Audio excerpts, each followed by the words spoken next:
নবম দশম শ্রেণীর গুণোত্তর দ্বারা অঙ্কটিতে কি বলা হয়েছে 128 যোগ 64 যোগ 32 যোগ ডট ডট ডট দ্বারাটির কোন পদ হাফ দেওয়া আছে। প্রথম পদ এ সমান 128, সাধারণ অনুপাত কিউ দ্বিতীয় পদ ডিভাইডেড বাই প্রথম পদ 128 সমান হচ্ছে হাফ, এন সমান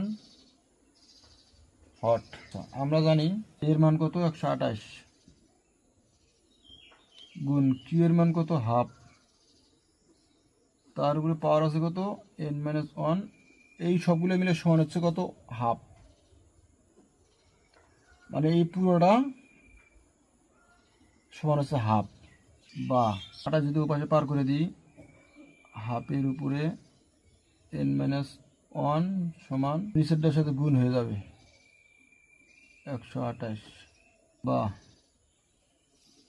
হাফের উপরে পাওয়ার সমান 1/256, হাফের উপর n-1, এটা লেখা যায় 2 এর উপর পাওয়ার 8। এটা করলে এটাই আসে। বাম পাশে এবং ডান পাশের ভিত্তি যদি এক হয় তাহলে ভিত্তি দুটো বাদ যায়, শুধুমাত্র পাওয়ারগুলো থাকে।